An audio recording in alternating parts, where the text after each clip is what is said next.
tarde a todos, é um prazer estar aqui com vocês na 24ª Revestir e na 7ª participação da DOCOL.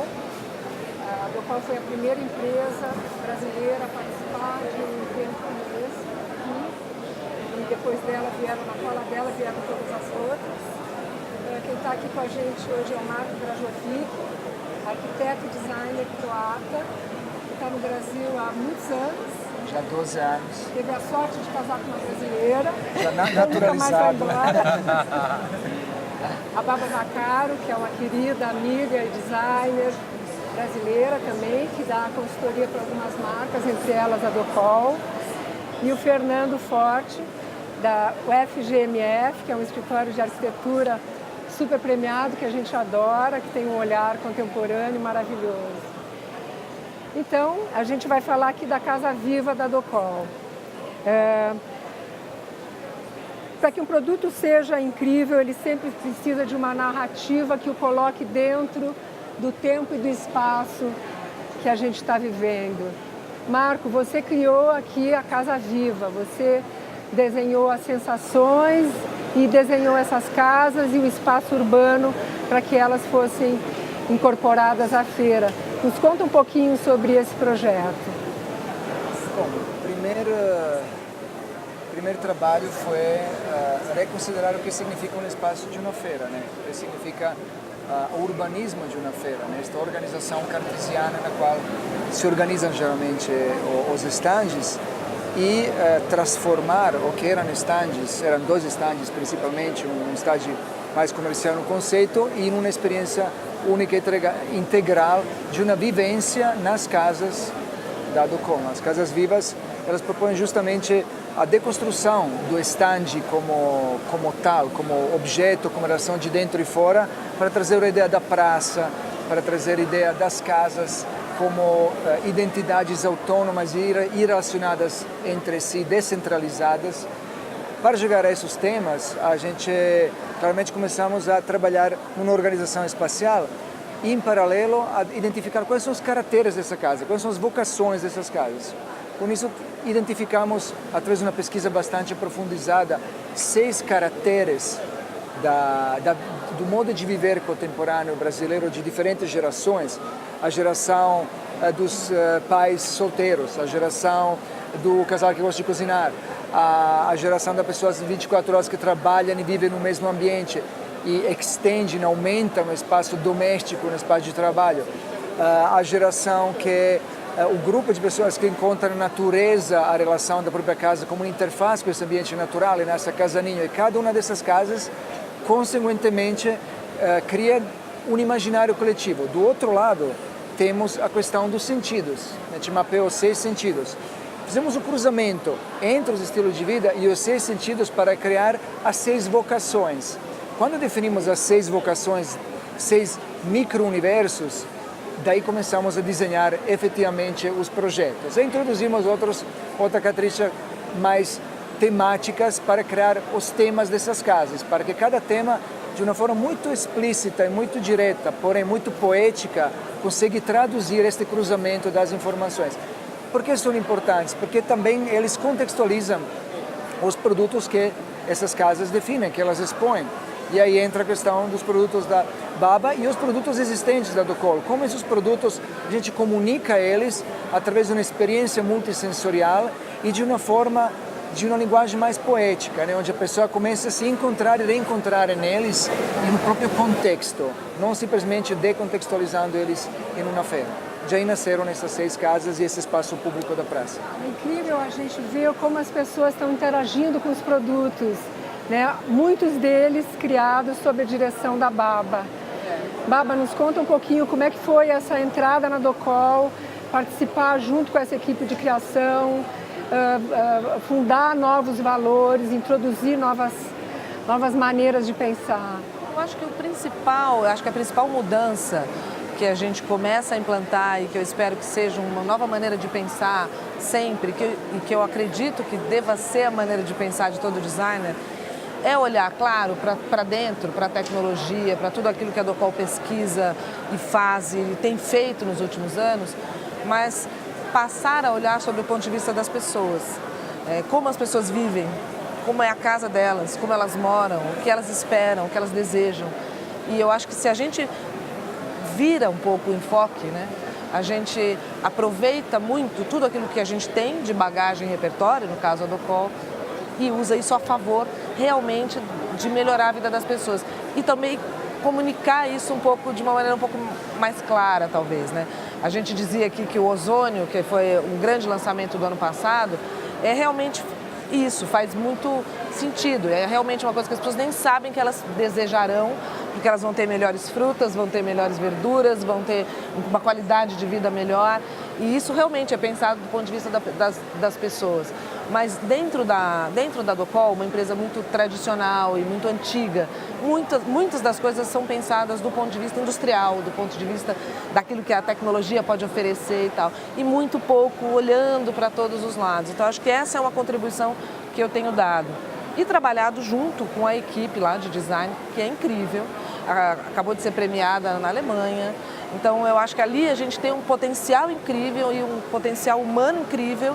E o meu trabalho é um pouco afinar um pouquinho os instrumentos e fazer com que essa equipe trabalhe junta de uma maneira um pouco diferente. E muito pensando nos arquitetos, que são os especificadores, como é que eles querem projetar, como é que a gente traz o arquiteto para dentro do produto. Quer dizer, com a linha Mix and Match, o arquiteto é o criador do produto, e é um produto simples, que não tem protagonismo.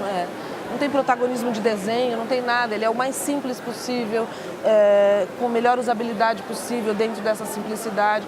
E quem vai terminar o produto é o arquiteto, é o jeito que ele vai usar, e vai usar do jeito que ele quiser, e vai poder comprar isso de diversas maneiras e tal. Então são pequenos conceitos que eu acho que vão sendo implementados nessa, eu digo que é um time de músicos, e a gente está transformando cada vez mais numa orquestra muito afinada. Pensar essa música, né, que é a música contemporânea, onde você tem uma tecnologia incrível, você associa as necessidades do mercado com a função e com a forma, né? E, Fernando, como que você, chegando aqui hoje, qual é o produto que você se sentiu atraído e que você pode futuramente especificar? Olha, o que eu acho interessante da Docol é que eles aparecem com inovações diversas, né? Então, desde a questão do ozônio, que é muito ligado ao bem-estar, saúde, né? Tira até o cheiro de alho da mão, assim, então, que é uma coisa muito, de fato, útil para o dia a dia, passando para o design puro da mínima. E o que eu mais gostei foi o que a gente acabou de falar, do Mix and Match, que na verdade parece para o arquiteto uma coisa tipo, como não fizeram isso antes, né? Porque tem um monte de variações, é linda, é clean e resolve um monte de problemas que a gente já teve e teve que montar assim sozinho mesmo no começo do escritório, tipo, eu queria fazer aqui uma torneira, uma bica aqui que joga numa cuba lá, que tem uma saída assim, não dava, tinha que fazer todo um encanamento, uma coisa escondida e que ficava meio mambembe. E agora tem todos os produtos para você simplesmente ligar um no outro e fazer como você quer, e o mais incrível é que você pode ter a casa inteira com o mesmo produto. Sim. E com tamanhos variados de acordo com a necessidade dele, não é? Exatamente. Eu acho que talvez o melhor design é esse que depois parece tão lógico que você pensa, pô, como é que ninguém fez isso antes, né? Achei muito incrível, assim, surpreendente essa coleção. Marco, você falou para mim antes de começar que o design não tem sentido se ele não se vincula à sociedade. Para o design se vincular à sociedade, ele tem que ser visto e tratado de forma holística, né? Pensando, e que eu acho que é uma coisa que você faz muito bem quando você desenha não só os produtos, mas você também faz a sua arquitetura. Eu queria que você falasse um pouquinho sobre essa questão holística. Tem um vício do design ser considerado como uma disciplina, né? Sendo domesticado a partir da indústria, da produção da indústria. Assim que o design industrial, como a gente conhece ele, né? E no Brasil, particularmente nos anos 50 e 60, ele ganha uma característica de especialização, onde o artesanato siga perdendo a própria importância e se introduz um modo de fazer, aliás, que vem de uma indústria do mobiliário alemã e italiana, enquanto a origem do design industrial, ela é absolutamente uma experimentação muito artesanal com as máquinas. E o que acontece é que quando o designer entra nesse processo, também fica sendo ensinado que o trabalho dele é ser parte de uma cadeia de produção. Ele recebe o briefing da pesquisa do mercado, depois o engenheiro vai solucionar, ele praticamente só faz o croquis, aquela fantasia do arquiteto que só faz um croquis na tovalhinha. É que eu nunca acreditei tanto na arquitetura, no design, que você faz um desenho e manda fazer. Quanto a gente tem que estar do processo, entender como funciona a sociedade, quais são as necessidades, não desenhar para o mercado, senão desenhar para os seres humanos. O que o ser humano precisa e seguir todo o processo, entender como vai ser fabricado, qual é o material, como vai ser vendido, como vai ser exposto e apresentado. Aí sim que o designer não é mais parte, nem o arquiteto, consequentemente, de uma cadeia de produção do consumo da indústria, senão ele entra parte ativa de um processo estratégico de desenvolvimento de um produto para que o produto tenha sentido mesmo naquele contexto sociocultural. Essa é a música. Mas você, assim... Sem o efeito Niemeyer, né? Então fiz Brasília. Passa. Não é assim.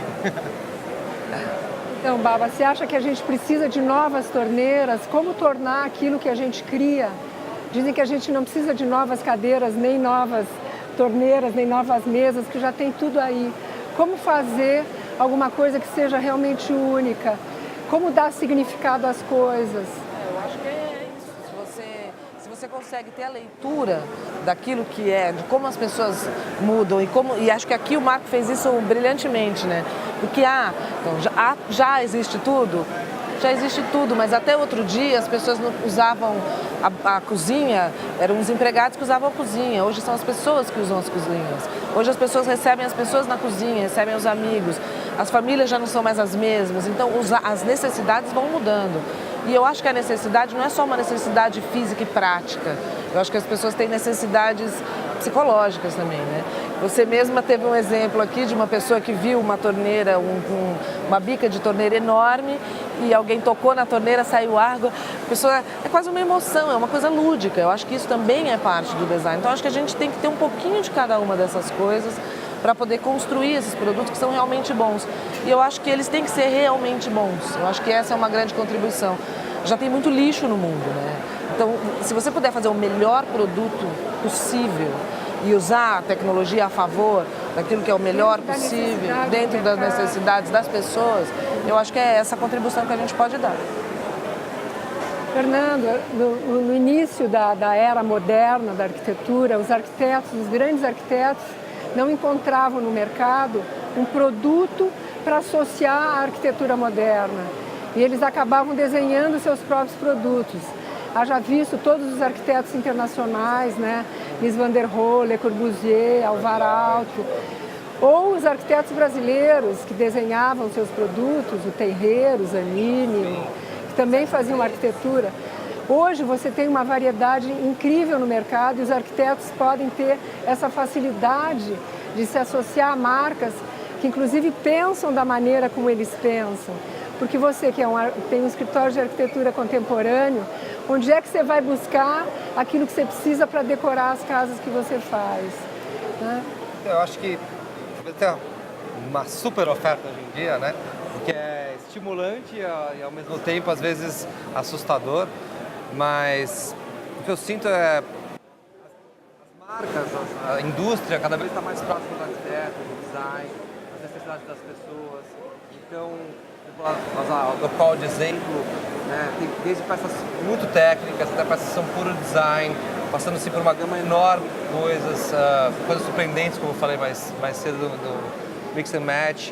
E é, na verdade, um grande prazer fazer isso hoje em dia, né? E acho que a internet, com a facilidade de escolha, tal, você não consegue nem imaginar como que era antigamente.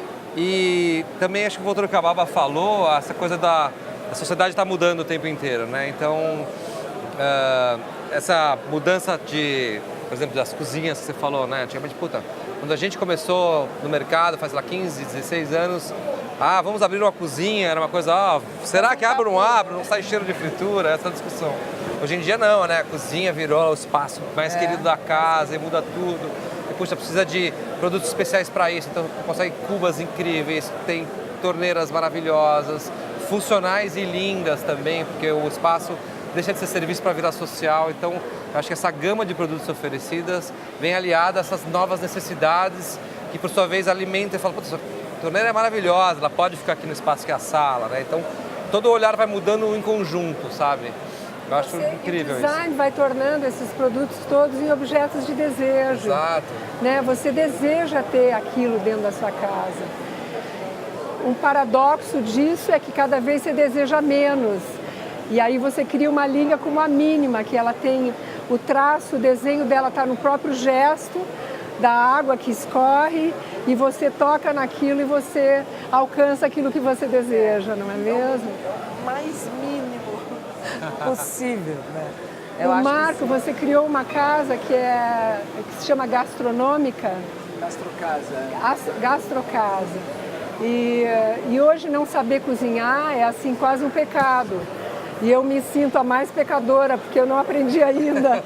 Eu tenho muito desejo, eu adoro livro de receita, adoro programas, vejo todos da Rita Lobo.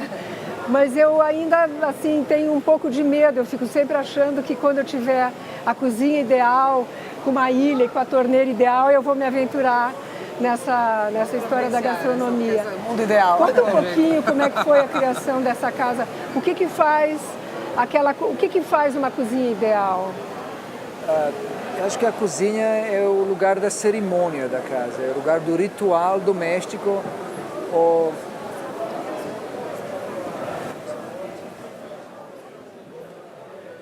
A cozinha é um lugar que transforma o ambiente num lugar, né? Um lugar definido com as próprias características de relacionamento, identidade e história, né? Um pouco que define um lugar a diferença de um espaço. E a cozinha quem também o Wright desenhava primeiro, nasce tudo em torno do fogo, né? As nossas antigas as mais antigas reminiscências de conceito de casa nascem em torno da fogueira ou fogo, assim que o cozinhar, se alimentar, o elemento do fogo, ele é central na casa.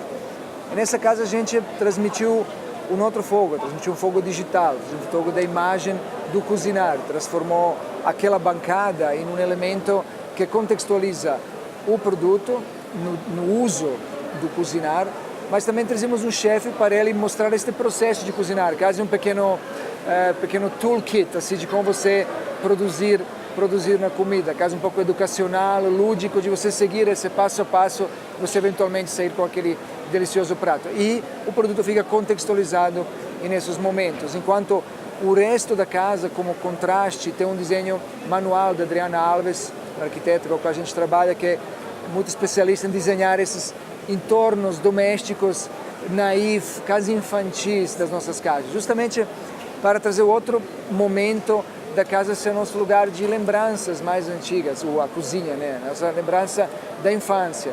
Assim que a casa traz momentos originários das origens, né? E é um lugar amoroso. Lugar amoroso. O desenho, essa sensibilidade traz um outro significado para esse espaço. E é manual, é o lugar das mãos, a cozinha, né? Do desenho à mão, do cozinhar, é um lugar de ferramentas. É uma atividade manual. Assim. Atividade manual, humana, assim, primitiva, assim, isso acho que é muito forte. Né? É interessante, né, Clarissa, como cada casa pega um lado da gente, né? Porque nós somos tudo isso que está aqui. Exatamente. Nós não somos só o nômade, nem só a pessoa Ninho, ligada. por exemplo, que é uma casa que remete aos pais, gente, a casa dos avós, e os produtos que tem dentro da casa Ninho, que são produtos... Que é o arquétipo da torneira revisto, revisto, daquela torneira que tem 4... Lis. Hã? Lis. É incrível, porque é uma visão contemporânea de uma coisa que estava na casa da sua avó. Tem uma relação com esse produto. Eu, quando vi a primeira vez esse produto, ficou me muito lembrou. legal. E a minha avó estava bem longe, né? Mas era diretamente uma teletransportagem. Esse realmente era o objetivo, era ter uma outro leitura país, contemporânea de um arquétipo, de uma torneira. O objetivo é incluir a todos, né? E esse eu acho que é o grande objetivo de uma história dentro de uma cidade, né? Você precisa incluir todo mundo. Não é porque você é um arquiteto contemporâneo que você não tem avó, né? Vovó Lili. Vovó Lili. E que casa você faria para vovó Lili? A casa da minha avó judia, sobrevivente de Auschwitz. e criou toda uma família aí, né? Tipo, exilada do seu país, sobrevivente, criou toda uma família aqui no Brasil, Bom Retiro, Genópolis, aquela coisa toda. E sempre foi muito ligado, muito voltado à cozinha, à sala de jantar, assim. Eu nem lembro dos meus avós na sala de estar, você passava sempre na sala de jantar. Bom, até porque nessa época a sala de estar também, voltando à coisa da mudança do jeito de viver. A sala de estar das pessoas era uma sala que ninguém intocável, né? Exatamente. Que até hoje em dia as melhores festas acabam na cozinha. Acabam na cozinha, Então eu lembro disso, tipo, fazendo goulash, né? Que é um prato húngaro típico, que é lá especialista, servindo, todo mundo na mesa, eu criança brincando embaixo da mesa, corre pra lá, volta, toda a família lá. Então eu acho que essa coisa do ninho, do aconchego, mas também da gastrocada, acho que tem o Marco separou. A gente separou tem um pouquinho de tudo. Um pouco de tudo, né? Eu acho que no stand, por exemplo, ficou muito bonita essa desconstrução que ele fez do urbanismo da feira, né? Que é cartesiano ao limite, ao extremo, né? E aqui você entra, de repente você está no meio e passa através. Isso vem de encontro, talvez, com o trabalho do nosso escritório, que tenta dissolver um pouco essas barreiras do o dentro e o fora, o privado e o público. E depois coloca as coisas, né? Você tem uma casa, um prédio, que você tem um térreo que é comum. Sim, esse espaço que é de todo mundo, é da Docol, mas é de quem está passando. Acho isso que tem uma beleza muito grande, assim, dentro desse gesto. E o mais interessante de você pensar é que eu acho que tudo isso tem muito a ver com a marca. Aqui não é uma coisa protagonista do Marco ou protagonista minha, é uma coisa que é a cara da marca. A marca é uma marca querida, é uma marca legal, assim, que está pensando nas pessoas. Tanto que a marca foi buscar pessoas compatíveis para poder oferecer isso para o público, né? De uma maneira incrível, simples, sincera, que fala de coisas que são importantes para nós, né? Que fala desse ninho, ao mesmo tempo que fala da gastronomia. Wonder House fala da Casa Maravilha. A Wonder House fala de energia e fala de diversidade. Tem até um produto lá que ganhou o IF Awards, que é um prêmio muito importante de design. Eu queria que vocês me falassem um pouquinho dessa Wonder House. O que é o Wonder House? Wonder Tem os House. nossos dedos, A Wonder House é um momento lúdico que está em cada uma das nossas casas e cada um dos ambientes que a gente vive. É uma relação, aquela despojada, uma relação que você cria super íntima, super pessoal, mas eu quero convidar os melhores amigos para compartilhar aquele momento. Aquela casa, ela não existe em nenhum lugar físico, ela existe nos nossos sentimentos. E por isso ela traz essa coisa sensorial que a gente portou das luzes, do som, que depois a gente vai subir o som. Tem um som delicioso que aquele moço lá canadense compôs, que toca uma ambientação de você sentir quase um pouco em um clube, na casa do teu quarto, e você que monta aquela festa para você mesmo e dança de frente ao espelho pela primeira vez. Um pouco isso, sabe? Ela traz esse momento muito próprio, assim. Foi a única casa que eu vi produto colorido. Não foi? A Wonder House não tem os produtos coloridos? Tá na Wonder House de colorido? Umas torneiras coloridas? Acho que tem, não? Não, colorido. A New Edge também é um produto novo, Sim. mas colorido? Não, nas cores. Nós temos. Aqui temos Os misturadores maleáveis coloridos. Grafite, lá temos um cobre, enfim, tem várias cores que estão. Tem ouro, cobre, grafite e níquel. As cores. E tem as docks, que já não são um produto, não é um lançamento, mas são os produtos coloridos, claro. E tem a ver um pouco com essa brincadeira que o Marco propôs. Essa linha New Edge também é uma linha nova que a gente fez, também muito baseada no menos, né, no produto cada vez mais discreto, menos protagonista. É um produto que ele cumpre a função dele, mas a gente busca, a partir da usabilidade, o melhor que você pode fazer com o mínimo de interferência de desenho. E, claro, isso é o mais difícil de se conseguir. E ali a gente tem essa linha nova que se chama New Edge, que é uma linha que ficou muito legal, muito bem proporcionada, produtos muito legais. E as cores, sim, as cores estão entrando lá, sim, com cores fortes nessa linha, que é uma linha de misturadores de cozinha, e nas outras casas, nesses acabamentos mais ligados aos metais. A linha DOC? A DOC é colorida que você tem, né? Preta. Eu sei. Outra coisa que já falando, uma coisa que eu nunca imaginei, mas eu tiro, eu uso aquela torneira, limpo a pia, limpo os pratos, eu acho ótimo, eu coloco de volta e falo, isso aqui é uma puta coisa Lava o gato. inteligentíssima, assim, que eu nunca teria pensado em ter na minha casa. Gosto muito essas são as coisas que melhoram a sua vida. Você nunca imaginou que aquilo fosse realmente, que você precisasse daquilo, mas é realmente útil. Uma coisa que se inventou, que virou de repente uma necessidade. Né? Pô, ainda bem que inventaram esse negócio. Facilita realmente, né, a vida. É bom mesmo. É bom mesmo. Fernando, e a cor? A gente está falando de produtos coloridos. Como é que o escritório FGNF trabalha com a cor? Com muito sofrimento. É muito difícil pra gente trabalhar com a cor. Na verdade, assim... Tem uma escada de amarela no meu escritório esses dias, daí postei todo feliz, aí um monte de gente falou, puta, ficou demais, ficou horroroso. É uma coisa difícil pra gente trabalhar com a cor no escritório. A gente trabalha muito com materiais, a cor original dos materiais. E claro, por exemplo, as novidades agora do dourado escovado, aquele que é um grafite e tal. Aquilo é fácil pra gente trabalhar, mas cores mais sólidas, mais primordiais, assim, é um trabalho duro, assim, sabe, pra gente. Eu gosto muito, mas tem que ter uma precisão que eu acho que às vezes escapa e você fica na dúvida se está no limite do bom gosto ou do passou, né? Precisa ser um mestre, tipo um Barragán, mexer com a cor direito, assim. Ou o Le Corbusier, né? Que gostava muito também. Da cor nos painéis, dos prédios. A dominó, a casa usava dominó. as cores primárias. Sim, difícil fazer aquilo. Difícil. Marco, como é que você usa a cor? Como você usa a cor? Eu também, como arquiteto, sempre fui educado que o arquiteto não sabe usar cor, né? Isso nos ensina na universidade. Eu também fiz uma universidade bem modernista em Veneza, que também é bastante próximo a estas linhas, né? E a gente sempre tinha medo das cores, né? Sempre tinha quase um pavor das cores. Hoje em dia eu uso bastante cor, usamos no escritório bastante cor, mas usamos ele muito numa relação de intensidade de color blocks, assim, usamos muito blocos de cor. E eu gosto muito da vibração que a cor faz em um volume, por exemplo. Hoje em dia, trabalhando mais na arquitetura efêmera, a gente tem um pouco mais de coragem e é uma coisa que você pode experimentar mais de repente, né, com as cores, assim que a gente usou muita cor e usou nesta, qual a intensidade da cor, a vibração da cor em volumes maiores, qual a profundidade da cor para transformar as profundidades dos ambientes e qual é o sentimento eventualmente da cor, né? Como a cor traz essa sensorialidade do sentimento e da memória para cada um.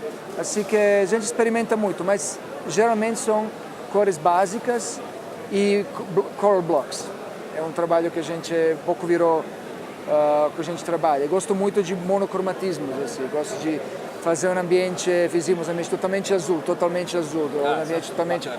Adoro isso, porque você perde a profundidade do espaço e traz uma narrativa, uma vibração que você a certo ponto, que eu acho que a cor faz uma coisa importantíssima, tira as pessoas da zona do conforto. E a zona do conforto é a pior zona para você poder se relacionar com empatia, com a arquitetura, com o objeto. A cor consegue te dar aquele desbalance e quando você está desbalançado, destabiliza, aí você se abre, porque é um instinto de você ter abrir os teus sentidos quando tem um mini perigo, né? Tipo a inclinação, a frequência, o volume. E na cenografia e no design a gente usa bastante isso, que a cor ajuda. E esse é um poder que a arquitetura tem. Aberto a sentir a emoção, né? Sim. Que foi um pouco que você tentou criar aqui, por meio da emoção. Você buscou as sensações e reproduziu um cenário urbano dentro de uma feira, rodeado de pessoas. E o resultado é incrível, né? É interessante mesmo como é essa interação, né? E o percurso das casas e como as pessoas se emocionam, se relacionam, se desestabilizam ou se surpreendem, ou enfim, eu acho que essa é a graça. Aí você realmente se abre para perceber outras coisas que talvez tivessem passado por você. Você está há muitos anos desenvolvendo produtos. Né, E o que as pessoas querem hoje, o que elas realmente buscam? Eu sinto que assim, em contraponto com essa era digital, que a gente tem tudo com a ponta dos dedos, eu sinto que as pessoas cada vez mais estão buscando um produto artesanal, feito com exclusividade, feito à mão, onde você possa encontrar naquele produto a mão humana, aquele que fez, né?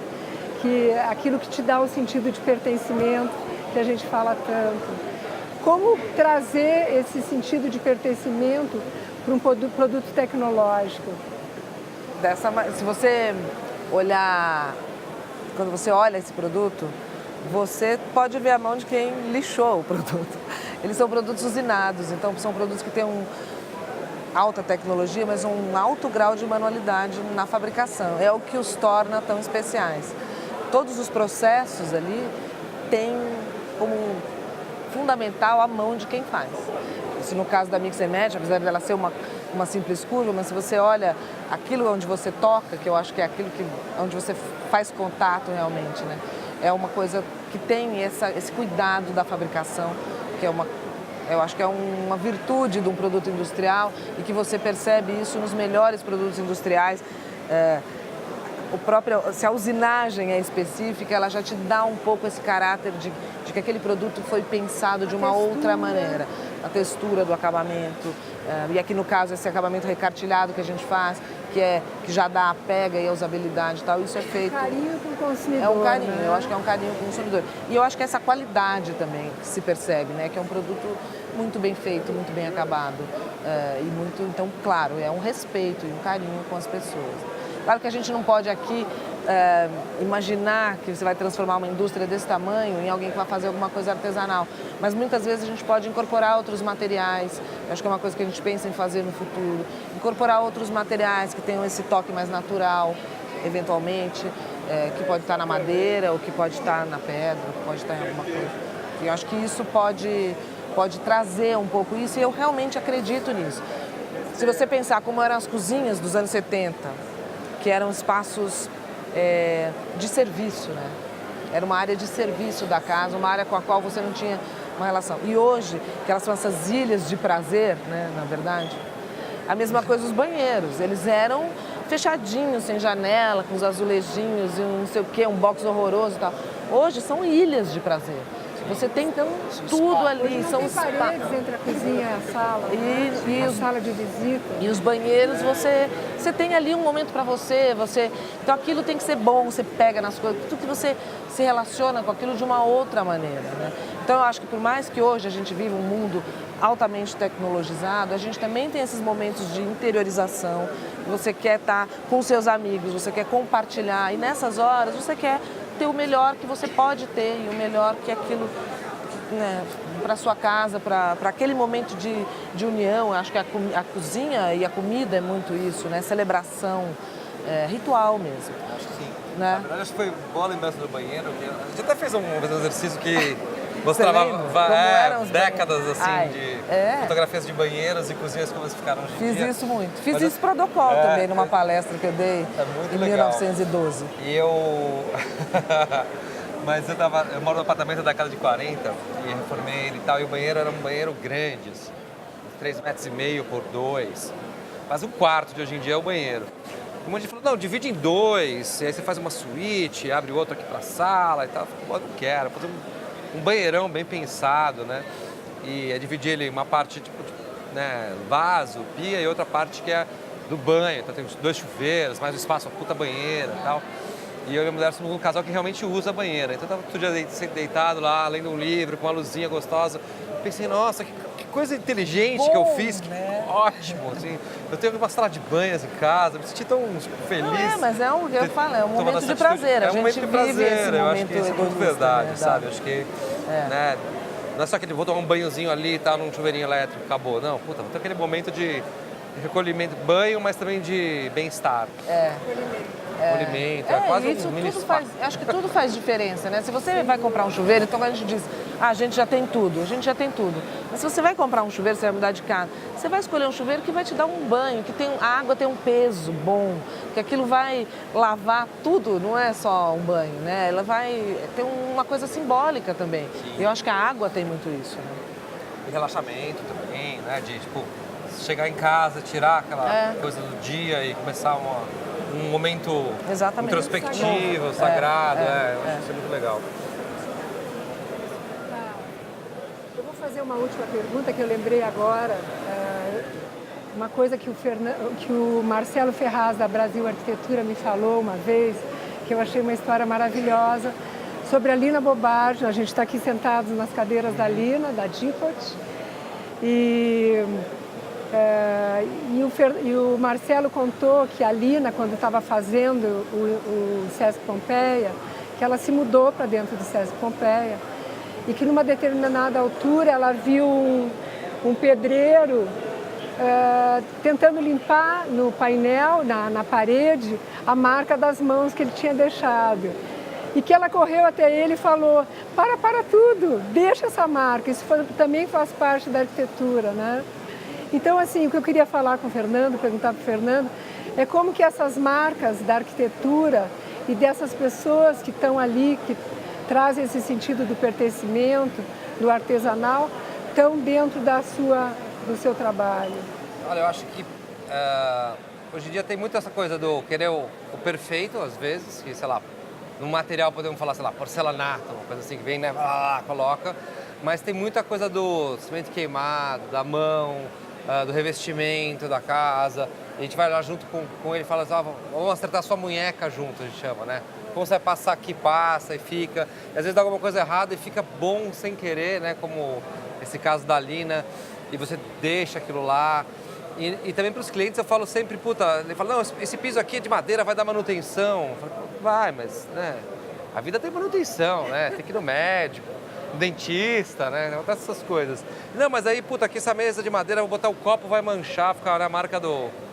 Mas ela é bonita, essa marca, eu acho legal as coisas envelhecerem, ficarem meio machucadinhas. Aquela festa que deram uma detonada num móvel. Faz parte sinal de vida. Sinal de Tem vida. uma filosofia japonesa que se chama wabi-sabi, que fala da beleza da imperfeição.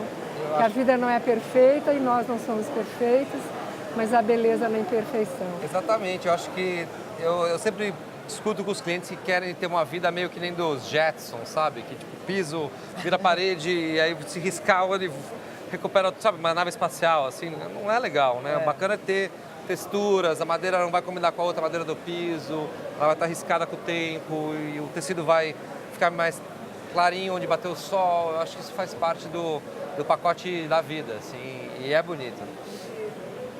Bom, pessoal, vamos acabando. Eu agradeço a todos, agradeço a Docol por ter nos convidado. E é isso. Nós também agradecemos. Muito obrigada. Convido vocês a conhecerem a Casa Viva. Muito obrigado. É isso aí.